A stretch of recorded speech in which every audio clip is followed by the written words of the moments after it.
అయా సమస్తము నీ పరిశుద్ధాత్మ ఆదరణకర్త ద్వారా మాకు ప్రతి రహస్య మర్మములు మీరు మాతో ఈ రాత్రి వేళ సమయంలో మాట్లాడండి.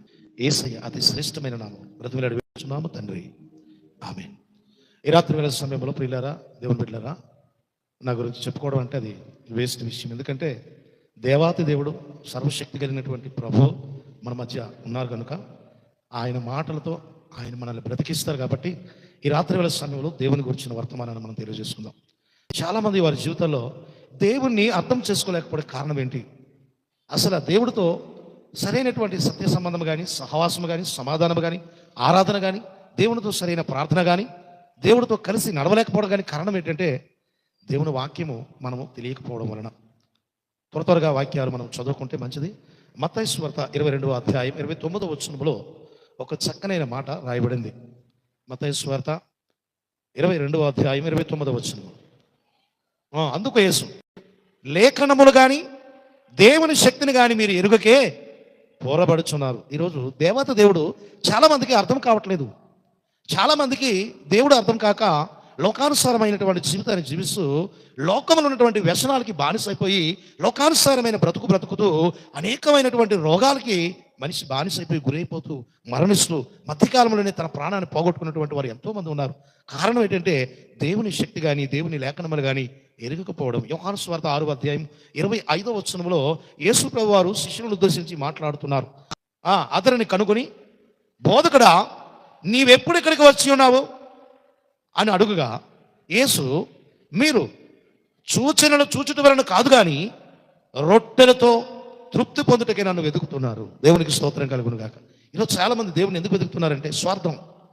మన ప్రతి ఒక్క కష్టాల్లో కన్నీళ్ళు దేవుడు మనకు సహాయం చేయాలి, మన అవసరాలు దేవుడు తీర్చాలి, మన కన్నీరు తోడ్చాలి. కానీ దేవునితో ఎటువంటి సంబంధం మనకు ఉండదు, దేవునితో ఎటువంటి సహవాసం మనకు ఉండదు. దేవుని వాక్యం తెలియజేస్తుంది ప్రియులారా. అసలు ఎవరిని సాతానుడు పట్టుకుంటాడు, సాతానుడు ఎవరిని నాశనం చేయాలని చూస్తాడంటే ఎవరికైతే దేవుని వాక్యం అర్థం కాదో, ఎవరైతే దేవుని వాగ్దానాలను ఆయన ఆజ్ఞలను అతిక్రమిస్తారో వారిని అపవాది పట్టుకుంటాడు. దానియేలు గ్రంథం 11వ అధ్యాయం 32వ వచనం దయచేసి చదవండి. అందుకు అతడు ఇచ్చకమును మాట్లాడి నిబంధన అతిక్రమించినటువంటి వారిని వశపరచును. అయితే తమ దేవుని ఎరుగువారు బలము కలిగి దేవునికి స్తోత్రం కలుగునుగా. ఎవరినండి? నిబంధన అతిక్రమించినటువంటి వాడిని సాతాను ఏం చేస్తాడండి? లోపరుచుకుంటాడు. అయితే నిబంధనలో, దేవుని వాక్యములో, దేవుని ప్రార్థనలో, దేవునితో సహవాసములో, దేవుని నామములో జీవించినటువంటి వారిని సాతాను ఏమి చేయలేడు. ఎందుకంటే ప్రియులారా, దేవుని బిడ్డలారా, దేవుడు మన పక్షాన ఉన్నాడు. అయితే వాక్యాన్ని మనం చదువుకున్నటువంటి సంగతిని మనం చూస్తున్నాము. ప్రభువైన యేసుక్రీస్తు అనాది కాలం మొదలుకొని మరి మనకి అనేక విధాలుగా ఆయన దర్శనమిస్తూ ఉన్నాడు. మెల్కిషెదెకుగా ఆయన రొట్టె ద్రాక్షరసం ఇచ్చినటువంటి యేసు ప్రభు తల్లిదండ్రులు లేని వంశం లేనివాడని రాయబడింది. ఆ యొక్క అనాది కాలంలో యెహోవా దేవుడు ఆదాము అవ్వలకు శాపం ఇచ్చినప్పుడు స్త్రీ సంతతికి నీకును వైరమో కలుగు చేస్తుంది. అంటే స్త్రీ సంతతిగా యేసు ప్రభు వారు ఆనాడే ఉన్నాడు. అబ్రహాము తన కుమారుని బలిచ్చినప్పుడు మరి ఆ పొట్టేలుగా యేసు ప్రభు మరి ఆ యొక్క ముళ్ళ పొదల్లో చిక్కుకున్నటువంటి సందర్భాన్ని మనం చూస్తూ ఉన్నాము. అనాది కాలం మొదలుకొని ప్రభు దర్శనమిస్తూ ఉన్నాడు. సెనహెరీబు అనే రాజు, అశ్వరీయుల రాజు 175,000 మంది సైన్యాన్ని తీసుకుని వచ్చినప్పుడు అక్కడ ఆయన ఒక్క సైన్యాధిపతిగా, ఒక్క దేవదూతగా వచ్చి 175,000 మందిని హతమార్చినటువంటి వాడు ప్రభు అయిన యేసుక్రీస్తు. దేవునికి స్తోత్రం కలుగునుగా. అనాది కాలం నుండి ఆయన ఉన్నాడండి. అయితే ఇక్కడ ఉన్నటువంటి బిలాము ప్రవచిస్తున్నాడు. సంఖ్యాకాండం 24వ అధ్యాయము 17వ వచనం ఏమని ప్రవచిస్తున్నాడు అంటే, యాకోబులో నక్షత్రము ఉదయించును. చదువుతారు ఒకసారి. చూచున్నాము కానీ సమీపం ఉన్నట్టు కాదు, కానీ నక్షత్రము యాకోబులో ఉదయించును. మోయాబు ప్రాంతములన్నింటినీ కూడా ఇక్కడ దావీదు ఏం చేశాడంటే 2వ సమూయేలు 8వ అధ్యాయంలో మొత్తం అక్కడ ఉన్నటువంటి మోయాబు ప్రాంతంలో ఉన్నటువంటి అందరినీ కూడా జయించినటువంటి సందర్భాన్ని చూస్తున్నాము. అయితే ఈ నక్షత్రం వచ్చిన తర్వాత ఇక ప్రభు అయిన యేసుక్రీస్తు లోకంలో ఉన్నటువంటి చీకటిని అంతటిని వెలిగిస్తాడు అనే మాట అక్కడ రాయబడింది. చూడండి, ప్రకటన గ్రంథం 22వ అధ్యాయము 16వ వచనాన్ని మనం గమనించగలిగినట్టే ఈ సంగతులను గురించి సాక్ష్యం ఇచ్చుటకై యేసు అనే నా దూతను నేను పంపుచున్నాను. దావీదు వేరుచిగురును సంతానమును ప్రకాశమానమైన వేకువ చుక్కనై ఉన్నాడు. దేవునికి స్తోత్రం కలుగును గాక. ఏమండి, చీకట్లో ఏదైనా మనం కొట్టాలంటే, చీకట్లో పాము ఉన్నది అనుకోండి, కొట్టాలంటే దాన్ని మనం చంపాలంటే ఏం చేయాలి చెప్పండి? ఎవరైనా ముందు ఏం చెప్తారు చెప్పండి? గాబరైపోయి కర్ర తీసుకుని వస్తారు. కర్ర ఉంటే కొట్టేస్తారా? అక్కడ కావాల్సింది ఏమి ఉండాలా? వెలుగు ఉండాలి. వెలుగు లేకుండా ఆ సర్పము కనబడదు. కాబట్టి వెలుగు అనేటువంటిది చాలా అవసరము. ప్రభువైన యేసుక్రీస్తు ప్రకాశమానమైన చుక్కై ఉన్నాడని వాక్యంలో రాయబడి. నిన్న చంద్రుడి గురించి చెప్పారు, ఈరోజు చుక్కల గురించి, సూర్యుడి గురించి చెప్తున్నారు. ఏంటి పాస్టర్ గారు అని మీరు అనుకోవచ్చు, కానీ దేవుడు నడిపింది. అయితే ప్రియులారా, దేవుని బిడ్డలారా, మత్తయి సువార్త 2:2 మేము ఆయన నక్షత్రమును చూసి వచ్చితిమి అనే మాట అక్కడ రాయబడింది.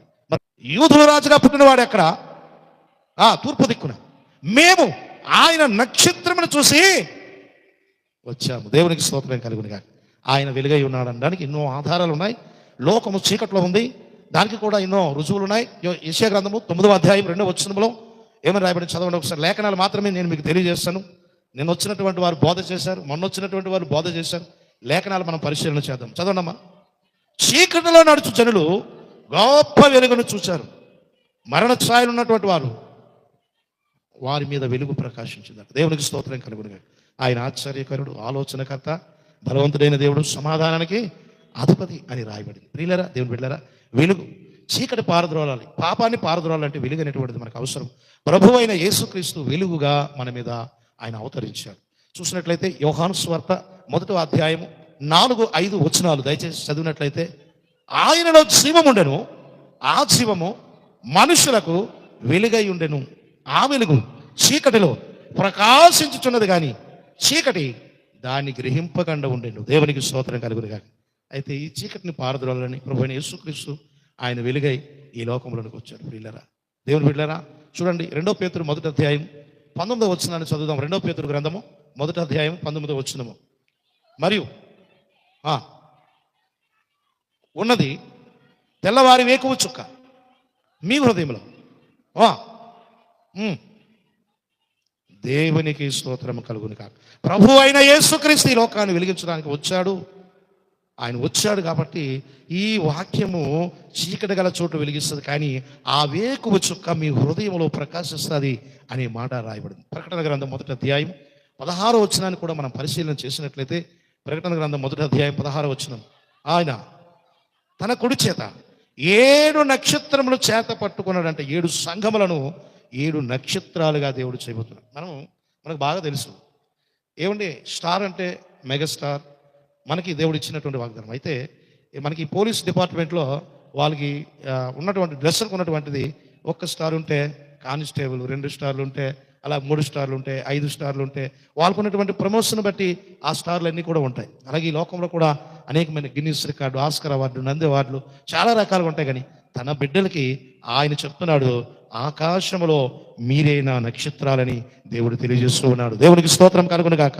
కాబట్టి ప్రియులారా, దేవుడు ఈ వెలుగుని అనేక మందిలో ప్రకాశించాలని, ఆ వెలుగులో ప్రజలందరూ జీవించాలని, ఆ వెలుగులో జీవం ప్రతి ఒక్కరికి రావాలని ఆయన 1 పేతురు 2:9 చెప్తూ ఉన్నాడు. ఏమంటున్నాడంటే, చీకటిలో నుండి ఆశ్చర్యకరమైన తన వెలుగులోనికి మిమ్మల్ని పిలిచిన వారి గుణాతిశయములను ప్రచురించడం నిమిత్తము ఏర్పరచబడిన వారును, వంశమును, రాజులైన యాజకులను, పరిశుద్ధ జనాంగమును, దేవుని సొత్తైన ప్రజలుగాను ఆయన మనలను చేసుకుని ఉన్నాడు. దేవునికి స్తోత్రం కలుగునుగా. అయితే ఈ వెలుగుని ప్రకాశించడానికి, ఈ వెలుగుని గురించి ప్రకటించడానికి, ఈ వెలుగుని గురించి అనేక మందికి ఆ గుణాతిశయములు తెలియచేయడానికి ప్రభు మనల్ని ఏర్పాటు చేసుకున్నాడు. అయితే ప్రియులారా, ఆయన నక్షత్రముగా ఈ లోకాన్ని వెలిగించాడు. ఆయన ప్రభు యేసుక్రీస్తు ఈ లోకంలోకి వచ్చిన తర్వాత అనేకమైన మార్పులు చేర్పులు జరిగాయి. అనేక మంది జీవితాలు మారాయి. అనేక మంది బ్రతుకులు మరి ప్రాణాన్ని తృప్తిపరిచాడు. ప్రియులారా, దేవుని బిడ్డలారా, దేవుని యొక్క మహాకృపను బట్టి మరి దేవుడు ఆయన మనలను నక్షత్రాలుగా చూశాడు. నక్షత్రాలుగా, ఆకాశంలో ఉన్నటువంటి నక్షత్రాలుగా దేవుడు మనల్ని ఊహించుకుంటూ ఉన్నాడు. ఆయన వెలుగుతూ ఉన్నాడు. ఆ వెలుగు ద్వారా మనలను ఆయన ప్రకాశింపజేస్తూ ఉన్నాడు. ప్రియులారా, దేవుని బిడ్డలారా, అయితే ఒకానొక సందర్భంలో మరి ఆ అబ్రహాము గారు తన యొక్క అన్న కొడుకుని, నాహోరు కొడుకుని మరి ఆ యొక్క చాలా దూరం నుండి తీసుకొని వచ్చాడండి. తీసుకొని వచ్చినప్పుడు అతనికి లోతు అనే వ్యక్తికి సర్వ సంపదలు అన్నీ కూడా అబ్రహాము గారు పంచిపెట్టారు. మనం ఆదికాండము 13:8 మనం చదివినట్లయితే అక్కడ మనకు క్లియర్గా కనబడుతూ ఉంటుంది. అబ్రహాము నాకును నీకును, చూడండి, నాకు నీకు ఎటువంటి గొడవలు ఉండకూడదు, ఎటువంటి కలహం ఉండకూడదు. ఎందుకంటే అబ్రహాము కాపురులకు అలాగే మరి లోతు కాపురులకు గొడవ వచ్చింది. వీళ్ళిద్దరు బంధువులు, మనకు కలహం ఉండకూడదు. అబ్రహాం అంటున్నాడు, నీవు తూర్పునట్టుకు వెళ్తే నేను దక్షిణకి వెళ్ళిపోతాను, నువ్వు దక్షిణకి వెళ్తే నేను తూర్పుకి వెళ్ళిపోతాను అన్నప్పుడు మరి లోతు గారు ఏం చేశారంటే, వీళ్ళది 10 చదవండి ఒకసారి. లోతు కన్నులెత్తి యోర్ధాన ప్రాంతాన్ని చూడగా యెహోవా సొదొమ గొమొర్రా పట్టణం నాశనము చేయక మునుపు అది అంతయు ఏదేను తోట వలె ఉండెను. దేవునికి స్తోత్రం కలుగును గాక. ఎక్కడండి ఏదేను తోట? సొదొమ గొమొర్రా పట్టణంలోకి వచ్చిన తర్వాత అది ఈయనకి ఏదేను తోటలా కనిపించిందట. అక్కడ ఒక విశ్వాసి లేడు, ఒక దేవుని సన్నిధి లేదు, ఒక బలిపీఠం లేదు, ఒక ఆరాధన స్థలం లేదు. అటువంటి స్థలంలోనికి ఆయనకి ఏదేని తోటలాగా కనబడిందట. అటువంటి మైదానం దగ్గర తన గృహాన్ని నిర్మించుకున్నాడు లోతు. కొంతకాలం అయిన తర్వాత ప్రియులారా, దేవుని బిడ్డలారా, 19వ అధ్యాయంలోకి మనం వెళ్తే, ఆదికాండము 19వ అధ్యాయంలోకి మనం వెళ్ళినట్లయితే 12, 13, 14 వచనాల్లో ఆ సొదొమ గొమొర్రాని నాశనం చేయడానికి దేవుడు 2 దేవదూతలను పంపించినప్పుడు మరి వారిద్దరు కూడా ఏం చేస్తున్నారంటే, లోతుని త్వరపెట్టి, తన పిల్లలను త్వరపెట్టి, తన భార్యను త్వరపెట్టి, నీ బంధువులందరినీ కూడా, నీకు అవ్వబోయే ఈ అల్లులందరినీ కూడా తీసుకొచ్చి వెలుపలికి తీసుకొని వెళ్ళని ఒక అవకాశాన్ని ఇస్తే, మరి 14వ వచనం చదవండి అమ్మ ఒకసారి. వెళ్ళి తన కుమార్తెను పెండ్లానే ఉన్న అల్లులను మాట్లాడి, ఈ చోటు విడిచిపెట్టి రండి, యెహోవా ఈ చోటుని నాశనం చేయబోతున్నాడు, ఈ పట్టణాన్ని నాశనం చేయబోతున్నాడు. అయితే అతడు తన అల్లుల దృష్టికి ఎగతాళి చేయబడిను. దేవునికి స్తోత్రం. ఏందయ్యో నక్షత్రాల గురించి చెప్పుకొచ్చి ఇంతవరకు నువ్వు మళ్ళీ అబ్రాహాము వంశంలోనికి వచ్చావని మీరు అనుకుంటున్నారేమో, కానీ ఇక్కడ ఒక చాలా ట్విస్ట్ ఉందండి. అయితే ఈ సొదొమ గొమొర్రాలో ఉన్నంత వరకు ఇది చీకటి ప్రాంతము, పాపపు ప్రాంతము, ఇది భయంకరమైనటువంటి ఉగ్రత దినానికి సంబంధించినటువంటి ప్రాంతము. ఆ ప్రాంతంలో లోతు ఉండడానికి ప్రయత్నాలు చేస్తుండగా దేవదూతలు బలవంతంగా అతని చేతులు, అతని భార్య చేతులు, నిలవద్దు, దేవునికి స్తోత్రం కలుగును గాక. చూసారా ప్రియులారా, ముగిలితే నుయ్యి, వెనక్కెళ్తే గొయ్యి. ఇశ్రాయేలీయులు మరి ఐగుప్తు దేశం నుంచి వచ్చినప్పుడు ఫరో సైన్యమేమో వెనకత్తలేమో తరుముతూ ఉంటే, ముందులేమో ఏముందమ్మా? ఎర్ర సముద్రం ఎదురుగా ఉంది. అక్కడ ఉన్న చాలా మంది మోషేని ఎదిరించినటువంటి వారు చాలా మంది అక్కడ ఉన్నారు. వాళ్ళందరూ అంటున్నారు, అయ్యా ముందుకెళ్తే నువ్వు, వెనక్కి గొయ్యా, ఇక మేము ఏమైపోతాం? ఐగుప్తులో సమాధులు మాకు లేవని చెప్పి ఈ మైదానంలో సమాధులు ఏర్పాటు చేసావా మోసే అని చెప్పి మోసే మీద సరిగారు. కానీ ఎటువంటి పరిస్థితుల్లోనైనా దేవుడు సహాయము చేయగలడు. ప్రియులారా, దేవుని బిడ్డలారా, అయితే ఇటువంటి పరిస్థితుల్లో మీరు ఎక్కడ నిలవద్దు, మీరు ఎక్కడ ఆగొద్దు, పాపండి, మీరు వెనక తట్టు చూడొద్దు అని ప్రభువు తెలియజేస్తుంటే, మరి లోతు అంటున్నాడు, అయ్యా ఈ గ్రామము చిన్నదనే గ్రామం దగ్గరికి వెళ్ళిపోతాము, అందాక ఉగ్రత ఆపండి ప్రభు అన్నప్పుడు మరలా దేవుడు అతన్ని కనికరించాడంట. 22వ వచనాన్ని మనం చదివితే,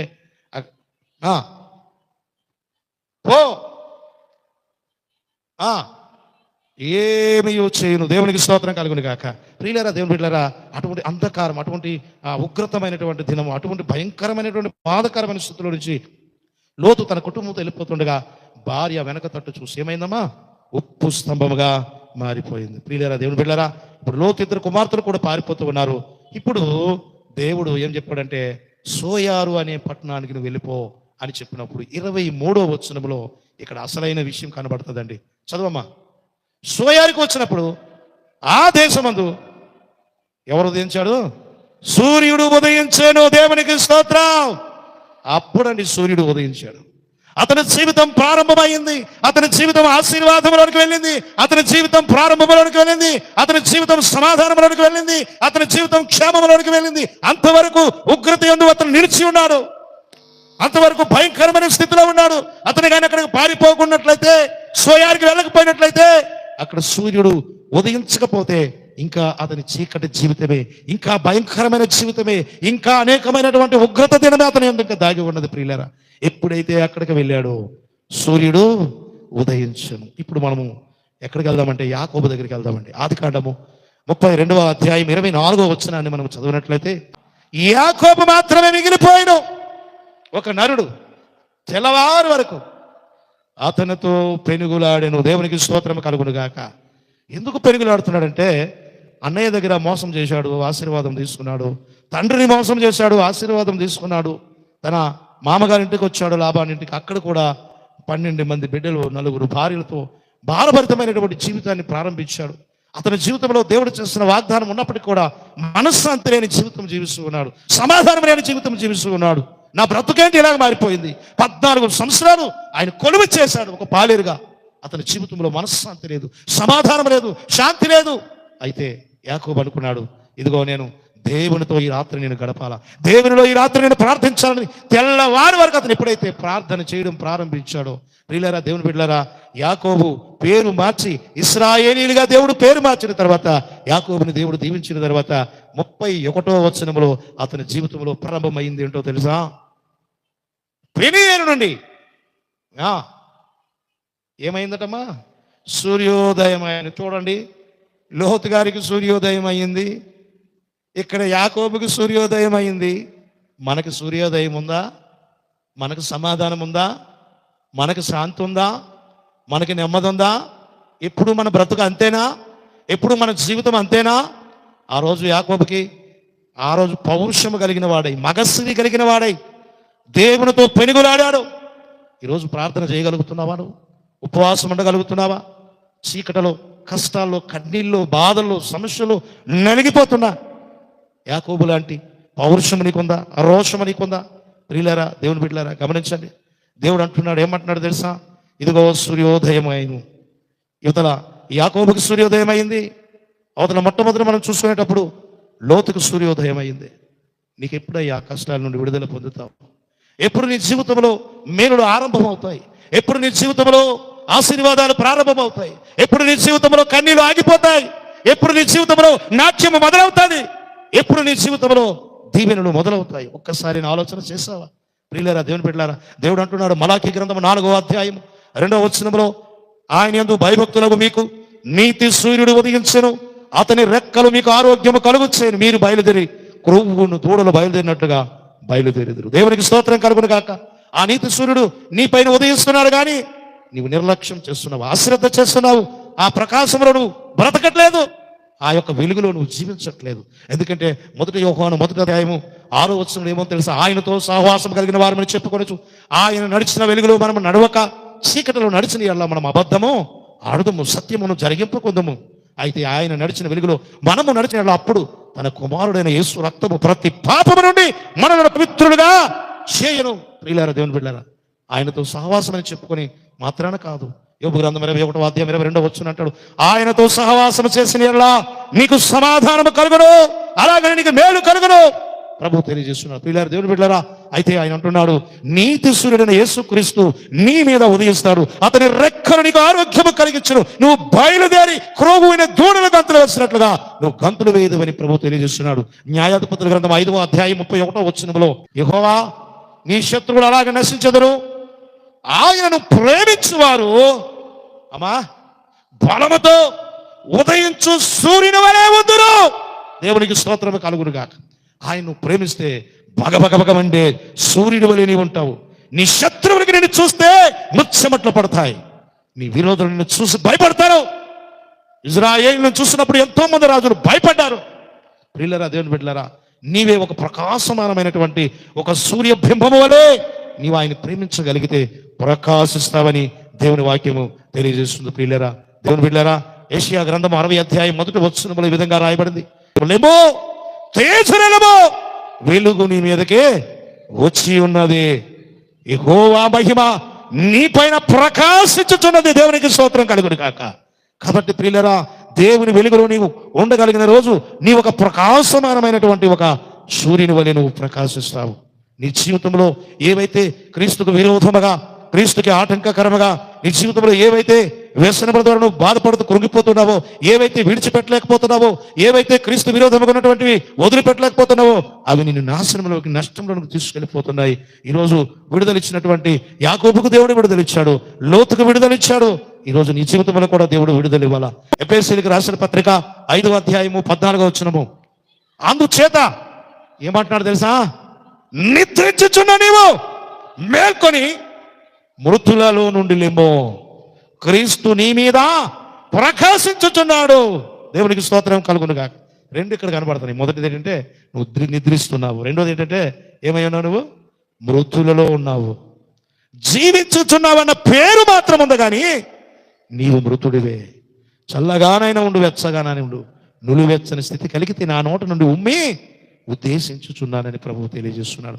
ప్రియులారా, ఈరోజు నిద్రించుచున్న నువ్వు మేల్కో, మేల్కో, మేల్కొని ప్రకాశించు ఆయన కొరకు. వెలుగు, అనేక మంది నీ వెలుగులో ఉండాలి. ప్రియులారా, దేవుని బిడ్డారా, ఫిలిప్పీయులకు రాసిన పత్రిక 2వ అధ్యాయము 16వ వచనాన్ని మనం చదివినట్లయితే, ఫిలిప్పీయులకు రాసిన పత్రిక 2వ అధ్యాయం 16వ వచనము, అట్టి జనము మధ్య జీవవాక్యము చేత పట్టుకొని మీరు జ్యోతులను పోలి ఉన్నారు. దేవునికి స్తోత్రం కలుగును గాక. ఆరిపోకండి, మీరు జ్యోతులను పోలి ఉన్నారు. అట్టి జనము మధ్య మీరు జ్యోతులను పోలి ఉన్నారు. ఈరోజు వెలుగుతున్నావా? ఆరిపోయావా? నీ జీవితంలో ప్రభువు కొరకు మహిమకరంగా ఉన్నావా? ప్రభువు కొరకు జీవిస్తున్నావా? ప్రభువు కొరకు వెలుగుతున్నావా? ఒక్కసారి నువ్వు ఆత్మ పరిశీలన చేసుకో. ప్రభువు చెప్తున్నాడు, దానియేలు గ్రంథము 12వ అధ్యాయములో 3వ వచనములో ఒక చక్కనైన మాట రాయబడింది. బుద్ధిమంతులైతే ఆకాశ మండలమందున్న జ్యోతులను పోలి ఉందరు, అమ్మా ప్రకాశించెదరు. నీతి మార్గమును అనుసరించి నడుచుకున్నట్లు ఎవరు అనేకులను ఆయన వైపు త్రిప్పుదురు, వారు నిరంతరము ప్రకాశించెదరు. దేవునికి స్తోత్రము కలుగును గాక. ఈరోజు నువ్వు స్వార్థ పని చేయగలిగితే, అనేక మందిని ప్రభువు దగ్గరికి నడిపించగలిగితే, అనేక మందికి నువ్వు స్వార్థను ప్రకటించగలిగితే, స్వార్థను ప్రకటించే వారు పాదములు ఏమై ఉన్నట? పర్వతముల పైన సుందరములై ఉన్నవంట. ప్రియులారా, దేవుని బిడ్డలారా, అయ్యో నేను సువార్తను ప్రకటించకపోయినలా నాకు శ్రమ అని భక్తుడు తెలియజేస్తూ ఉన్నాడు. 1 కొరింథీయులకు రాసిన పత్రిక 9వ అధ్యాయం 16వ వచనం. అయితే అది మీరు చూడొద్దు, కానీ ఇక్కడ ఏమని చెప్తున్నాడంటే, ప్రియులారా, ఎవరు అనేకులను ఆయన వైపు త్రిప్పుదురో మీరు నిరంతరము ప్రకాశించు నక్షత్రం వలె ప్రకాశించెదరు. ప్రియులారా, దేవుని బిడ్డలారా, ఈ రాత్రి మరి భోజన కార్యక్రమాలు కూడా పెట్టుకున్నారు. అయ్యగారు నాకైతే సమయం చెప్పలేదు, కానీ ఇంకొక నిమిషం నేను మీతో మాట్లాడి ముగిస్తాను. మత్తయి సువార్త 5వ అధ్యాయము 14వ వచనాన్ని మనం చదువుకుందాం. 14వ వచనం, మీరు లోకమునకు వెలుగై ఉన్నారు. కొండ మీదుండు పట్టణం మరుగై ఉండదు. 16వ వచనాన్ని చదవమా. మనుషులు మీ సత్క్రియలను చూసి పరలోకమందున్న మీ తండ్రిని మహిమపరచునట్లుగా వారి ఎదుట మీ వెలుగును ప్రకాశింపనీయండి. దేవునికి స్తోత్రం కలుగును గాక. నీవు నేను ఒక నక్షత్రమని ప్రభువు తెలియజేస్తూ ఉన్నాడు. నీవు నేను ఒక వెలుగనని తెలియజేస్తూ ఉన్నాడు. అయితే ఆయన నక్షత్రముగా మనలో ప్రకాశించాడు, ఆయన సూర్యుడిగా మనలో ప్రకాశించాడు. ఆయన ఇప్పుడు మనలను సూర్యుడిగా చేశాడు, మనలను నక్షత్రముగా వెలగమంటున్నాడు. ఈ లోకమునకు ఆయన వెలుగై వచ్చాడు, మనలను కూడా ఈ లోకములో ఆయన నక్షత్రాలుగా, ఆయన జ్యోతులుగా మనల్ని వెలగమని ప్రభువు తెలియజేస్తున్నాడు. ప్రియులారా, ఈ రాత్రి వేళ సమయంలో దేవుడు మీతో మాట్లాడుతున్నాడు. కొద్ది నిమిషాలు అందరూ మోకరించినట్లయితే మీ కొరకు నేను ప్రార్థన చేస్తాను, మీ కొరకు నేను ప్రార్థన చేస్తాను. ప్రియులారా, ఎందుకు మీ జీవితాల్లో ఆగిపోతున్నారు? లోతు కూడా తన జీవితంలో సొదొమ గొమొర్రాలో తన కుటుంబం సర్వనాశనం అయిపోయినటువంటి లోతు తన పరుగు ఎప్పుడైతే పరిగెట్టాడో, వెనతట్టు ఎప్పుడైతే చూడలేదో, ఎప్పుడైతే ముందు వాటి కొరకు పరిగెట్టాడో, సోయార్ అనే పట్టణాన్ని చేరుకున్నాడు. అక్కడ సూర్యుడు అతనికి ఉదయించాడు, అతని జీవితం అక్కడ ప్రారంభమైంది. ఎప్పుడైతే యాకోబు తన జీవితంలో ఓడిపోయాడు, ఎప్పుడైతే తన బిడ్డలు పెంచుకునే పరిస్థితిలో ఉన్నాడు, ఎప్పుడైతే తన అన్నని తండ్రిని మోసం చేశాడో, ఎప్పుడైతే తన ఆత్మశాంతిని పోగొట్టుకున్నాడు, ఎప్పుడైతే తాను సమాధానాన్ని పోగొట్టుకున్నాడు, తను ఒక్కడే మిగిలిపోయి మగస్సిని కలిగిన వాడై ఆ రాత్రంతా ప్రార్థన చేసి పోరాడాడు. ప్రభు అంటున్నాడు, నువ్వు మనుషులను జయించితివి, దేవునిని కూడా గెలిచితివి. ఈరోజు ప్రభువు నిన్ను గెలిపించు సమర్థుడై ఉన్నాడు. దేవుని బిడ్డ, ఏ విషయంలోనైతే నువ్వు పడిపోయావు, ఏ విషయంలోనైతే నువ్వు దేవునికి దూరముగా వెళ్ళిపోయావు, ఏ విషయంలోనైతే ఏ వ్యసనంలో నువ్వు కృంగిపోతున్నావు, ఏ విషయంలో ప్రభువుకు నువ్వు దూరముగా ఉన్నావు, ఏ విషయంలో అయితే నువ్వు నలిగిపోతున్నావు, ఏ విషయంలో అయితే ప్రభు సన్నిధానంలో నీ ముఖం ఎత్తుకోలేకపోతున్నావు, ఏ విషయంలో అయితే నువ్వు నలిగిపోతున్నావో, ఈ రాత్రి వేళ సమయంలో నా దేవుడు నీతో మాట్లాడుతున్నాడు. ఇదిగో నీ పరిస్థితులను మార్చగలిగిన వాడు ఆయన ఒక్కడే. నీకున్నటువంటి పరిస్థితులను మార్చగలిగిన దేవుడు, నీకు సమాధానం ఇచ్చే దేవుడు, నీకు శాంతినిచ్చే దేవుడు, ఆయన వెలుగుతో నేను నింపబోతున్నాడు. నీ చీకటి బ్రతుకంతా మార్చబోతున్నాడు. నీకున్నటువంటి అనేకమైనటువంటి వ్యాధకస్తమైన స్థితి, అనేకమైన మూర్ఖ స్వభావము, దేవునికి లోబడని మనస్థితిని దేవుడు ఈ రాత్రి నిన్ను మార్చబోతున్నాడు. ప్రభు, నన్ను మార్చయ్యా. యేసయ్యా, నేను ఇంకా చీకట్లోనే ఉన్నానయ్యా, నేను ఇంకా అంధకారంలోనే ఉన్నానయ్యా. ఆశీర్వాదం లేదయ్యా, సమాధానం లేదయ్యా, శాంతి లేదయ్యా, నెమ్మది లేదయ్యా. యేసయ్యా, నన్ను వెలిగించు నాయనా, వెలిగించు ప్రభువా. నీ చేతిలో యేసుని సేవలో నా జీవితం కడతేరని, నీ చేతిలో యేసుని సేవలో నా జీవితం కడతేరని, నా బ్రతుకంతా ప్రభు కోసమే, నా బ్రతుకంతా ప్రభు కోసమే కరిగిపోవాలి భూవత్తులా, కరిగిపోవాలి భూవత్తులా. నీ చేతిలో యేసుని సేవలో నా జీవితం గడతేరని, నీ చేతిలో యేసుని సేవలో నా జీవితం గడతేరని. నా బ్రతుకంతా ప్రభు కోసమే, అందరూ చెప్పండి, నా బ్రతుకంతా ప్రభు కోసమే, అందరూ కలుద్దాం. నా బ్రతుకంతా ప్రభు కోసమే కరిగిపోవాలి భూవత్తులా, కరిగిపోవాలి భూవత్తులా. ఏనాడో నేను మరణించని నన్ను కృప చూపి దయచూపి రక్షించినావు. ఏనాడో నువ్వు చనిపోవలసింది, ఏనాడో నువ్వు చనిపోవలసింది. ఏనాడో నేను మరణించిన నన్ను కృప చూపి దయచూపి రక్షించినావు. సంగమునే కాపాడి నా యేసు రాజా, నా కుటుంబము కాపాడి నా యేసు రాజా. నీ చేతిలో యేసుని సేవలో నా జీవితం గడతేరని, నీ చేతిలో యేసుని సేవలో నా జీవితం గడతేరని. నా బ్రతుకంతా ప్రభు కోసమే, నా బ్రతుకంతా ప్రభు కోసమే కరిగిపోవాలి భూవత్తులా, కరిగిపోవాలి భూవత్తులా. ఆశ్చర్యకరుడైన మా తండ్రి స్తోత్రం నాయన. రాత్రి వేళ సమయంలో నీ బిడ్డలందరూ వాక్యం విన్నారయ్యా.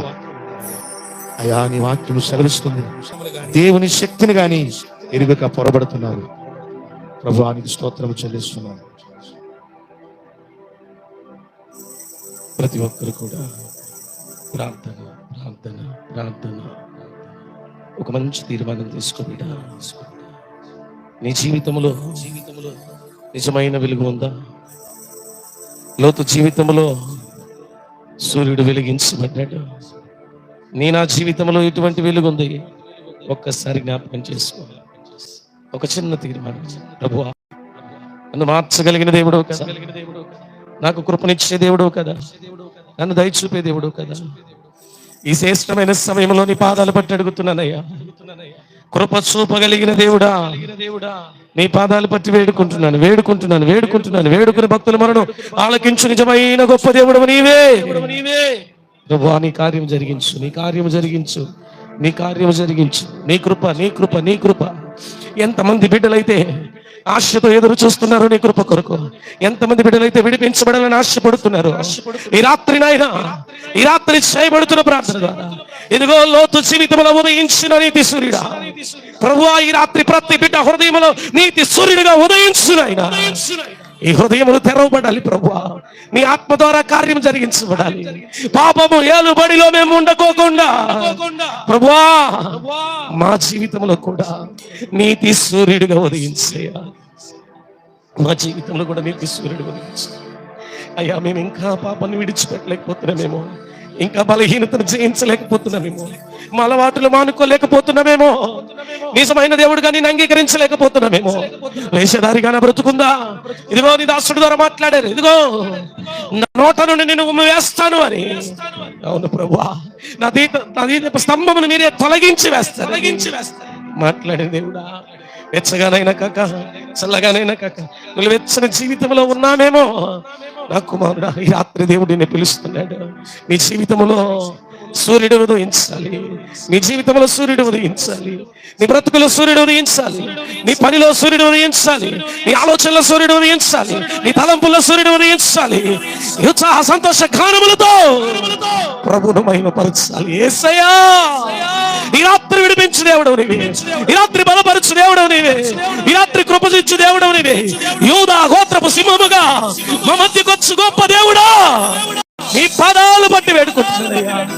ఒక్కసారి ఒక్కసారి ఒక్కసారి యాకోబును దర్శించినట్లుగా, యాకోబుతో పెరుగులాడినట్లుగా, ఓ గొప్ప దేవుడా, ఈనాడు మాతో కూడా ఒక్కసారి పెరుగులాడయ్యా. అట్టి అనుభవంలోనికి మమ్మల్ని నడిపించు, అట్టి జీవితంలోనికి మమ్మల్ని నడిపించు, అట్టి ఆలోచనలు, అట్టి తలంపులు, అట్టి ఉద్దేశాలు ప్రభువా, నీతో పోరాడే అనుభవంలోనికి మమ్మల్ని తీసుకెళ్ళాలి అయ్యా. లోకంలో ఉన్న వాటిని కాదు, కిందున్న వాటిని కాదు, పైనున్న వాటిని వెతకే అనుభవంలోనికి మమ్మల్ని తీసుకెళ్ళమని ప్రార్థిస్తున్నాను. మమ్మల్ని నడిపించమని ప్రార్థిస్తున్నాను. కృపనిమ్మని ప్రార్థిస్తున్నా. ప్రభువా, నీ దయ చూపించు, నీ దయ చూపించు. ఒక చిన్న తీర్మానం, ఇక్కడి నుంచి నా జీవితంలో నేను మార్చుకుంటానయ్యా. నా బ్రతుకును మార్చుకుంటానయ్యా. నా ఆలోచన మార్చుకుంటానయ్యా. అయ్యా, నన్ను దర్శించిన ఆయన, నన్ను దర్శించిన ఆయన, నన్ను దర్శించిన ఆయన. మరణ పడక వచ్చినప్పుడు కాదయ్యా, యాక్సిడెంట్ అయినప్పుడు కాదయ్యా, బలహీనతలు ఎదురైనప్పుడు కాదయ్యా, పరిపూర్ణమైన ఆరోగ్యంతో ఉన్నప్పుడే యేసయ్యా, నువ్వు నిజమైన దేవుడు అని నీ పాదాలు పట్టుకునే భాగ్యాన్ని ఇవ్వయ్యా. ఆనాడు ఫిబే నిన్ను నీ పరిచర్యలో పరిపూర్ణమైన ఆరోగ్యం యవన ప్రాయంలో నీ కాడి మోసి పురుషులు సైతము భయపడే సందర్భాల్లో ప్రభు పత్రికలు మోసిన కుమార్తె పరిశుద్ధులతో సమానంగా ఎంచబడింది. ఈ రోజు నేను వెనక్కాడుతున్నాను అనుకుంటున్నామేమో. కుమార్తె, ధైర్యంగా ఉండు, ధైర్యంగా ఉండు. పరిశుద్ధాత్మ దేవుడు నిన్ను నడిపించబోతున్నాడు. పరిశుద్ధాత్మ దేవుడు నీతో ఉండబోతున్నాడు, నిన్ను బలపరచబోతున్నాడు. ఆత్మ చెప్పు సంగతులు చెవిగల వాడు వినుగా ప్రభు కార్యము జరిగించబడుతుంది. ఓ యవనుడా, నీకోసం దేవుడు ఎదురు చూస్తున్నాడు. యాకోబు జీవితంలో ఉదయించిన సూర్యుడు, లోతు జీవితంలో ఉదయించిన సూర్యుడు నీ జీవితంలో, నీ జీవితంలో, నీ జీవితంలో ఉదయించబోతున్నాడు. నమ్మితే దేవుని మహిమపరచు, నమ్మితే దేవుని మహిమపరచు. అందరూ దేవుని స్తుతిస్తూ ఉండగా ప్రార్థన చేసుకుందాం, ప్రార్థన చేసుకుందాం. మన మధ్యలో ఉన్న సేవకులు సురేష్ గారు వచ్చి చెప్పబడిన వాక్య భాగము ప్రతి జీవితంలో, ప్రతి హృదయంలో ఫలించినట్లుగా ప్రార్థించాలి, ప్రార్థించాలని మన ప్రేమతో ఆహ్వానిస్తున్నారు. అందరూ ప్రార్థన చేద్దాం, అందరూ ప్రార్థన చేయండి. కళ్ళు తెరిచి ఎవరు చూడొద్దు. గొప్ప మహాపరిశుద్ధుడైన తండ్రి, ఈ ఘనమైన నామమును బట్టి మిమ్మల్ని స్తుతిస్తూ ఉన్నాం. ఈ రాత్రి కాలము ప్రభువా, ఇప్పటి వరకు మీరు నడిపించిన విధానాన్ని బట్టి మీకు వందనాలు. సేవకులు నిలబెట్టి ప్రభువా, వాక్య రూపంలో ఇక్కడ ఉన్నటువంటి బిడ్డలతో ఎవరిదైతే మీరు మాట్లాడారో ఆ మాటలు వారి జీవితంలో, వారి హృదయంలో, వారి కుటుంబంలో ఫలించుటకు కృప చూపండి. మీరు అక్కడ బహు సమీపంగా ఉంది కనుక ఎత్తబడే సార్వత్రిక సంఘములో మేముండే కృప మాకు దయచేయండి. అలాంటి అద్భుతకరమైనటువంటి మీ బిడ్డలుగా మేముండుటకు సహాయం చేయమని, చేరిన ప్రతి బిడ్డను వాక్యముతో నింపి ఆశీర్వాదముతో వారి కుటుంబాలకు నడిపించమని యేసు పరిశుద్ధ నామమును బట్టి ప్రార్థిస్తున్నాను తండ్రి. ఆమేన్.